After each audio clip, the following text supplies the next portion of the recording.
ছন্নছাড়া বিপিএলের ১১তম আসর আর দুর্বার রাজশাহী সহ টুর্নামেন্টে বেশ কিছু ফ্র্যাঞ্চাইজির অর্থ কেলেঙ্কারি দেশের ঘরোয়া ক্রিকেটের গায়ে এঁকেছে কলঙ্কের দাগ। তবে সবকিছু অতিক্রম করে দুর্বার রাজশাহী যেন ছাড়িয়ে গেছে কেলেঙ্কারির সকল সীমা। টুর্নামেন্ট শেষ হওয়ার ২ মাস পেরুলেও এখনও চাতক পাখির মতো নিজের পাওনা টাকার আশায় দিন গুনছেন দলটির টিম বয় থেকে শুরু করে টিম ম্যানেজমেন্টের কাজ করা অধিকাংশ মানুষ। টুর্নামেন্টের মাঝপথেই প্লেয়ার পেমেন্ট নিয়ে সামনে এসেছিল রাজশাহীর মালিক শফিক রহমানের নানা অনিয়ম। বারবার তাগাদা দিলেও ক্রিকেটারদের পারিশ্রমিক বুঝিয়ে দিতে ব্যর্থ হন তিনি। শেষ পর্যন্ত অন্তর্বর্তী সরকারের হস্তক্ষেপে এক প্রকার চাপের মুখেই টাকা দেওয়ার প্রতিশ্রুতি দেন ভ্যালেন্টাইন গ্রুপের কর্ণধার।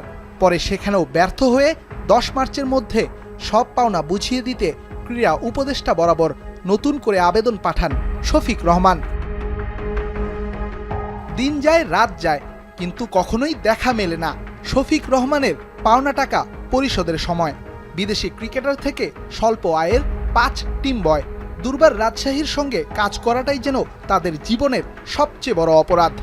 লজ্জাজনক ব্যাপার।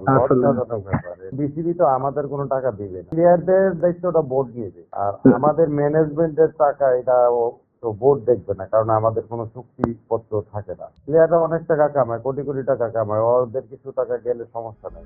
টুর্নামেন্টের আগে এক একজন টিম বয়ের সাথে ১.৫ থেকে ২ লাখ টাকার চুক্তি করে দুর্বার রাজশাহী। সেখানে অনেক জোরাজুরির পরও এখন পর্যন্ত হাতে পেয়েছেন নামে মাত্র কয়েক হাজার টাকা। দেশের মানুষ যখন পরিবার নিয়ে ঈদ আনন্দে মেতেছে, তখন পরিবার নিয়ে স্বস্তিতে ঈদ পালন করতে চাঁদ রাত পর্যন্ত ফ্র্যাঞ্চাইজির দুয়ারে দুয়ারে কড়া নেড়েছেন তারা। কিছু টাকা দিয়েও যদি বলতো তোমরা এটা দিয়ে ঈদ করো, বাদ বাকি পরে ঈদের পরে আবার দিচ্ছি, তাও মনে হয় সব ছেলেগুলার মনটা একটু শান্তিতে থাকতো। চাঁদ রাত্রির দিনও SMS করছে যে ভাই একটু দেখেন না, ঈদ ছিল, যদি কিছু হেল্প করতে পারতেন আমাদের ওই টাকাই থেকে, তাহলে আমাদের জন্য ভালো হতো। বাট কোনো রেসপন্সই আসেনি কারো। টুর্নামেন্টের ২ মাস পেরুলেও এখনো এসব মানুষ স্বপ্ন দেখেন দ্রুতই বুঝে পাবেন পরিশ্রমের পাওনা টাকা।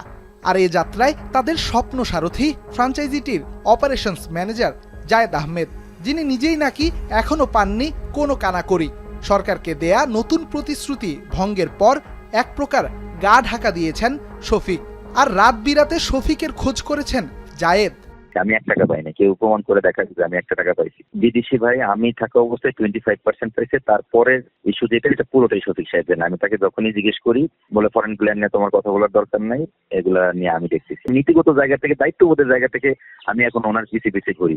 সবাই সবার বাসায় যাই, ঘুমে আমি ৯টা ১০টা পর্যন্ত ওনারে খুঁজে বেড়াইছি মাঝখানে। পরে যখন যোগাযোগ শুরু হয়েছে, এখন উনি বলছে যে আমি লজ্জায় তোমার সাথে যোগাযোগ করি নাই।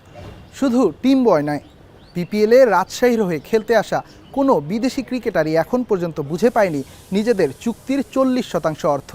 গুঞ্জন আছে জিম্বাবুয়েতে অনুষ্ঠিত আইসিসির বোর্ড সভায় বোর্ড সভাপতি ফারুক আহমেদকে প্রশ্ন করা হয়েছে বিদেশি ক্রিকেটারদের পারিশ্রমিক নিয়েও। এবারের বিপিএল সত্যি যেন বিশ্বজুড়ে তৈরি করেছে নতুন কলঙ্ক। এখন পরের মৌসুমে বিপিএল খেলতে বিদেশি ক্রিকেটাররা আসেন কি না, এটাই এখন সবচেয়ে বড় প্রশ্ন। মিরপুর শেরেবাংলা স্টেডিয়াম থেকে রেদওয়ান শাওন, এখন ঢাকা।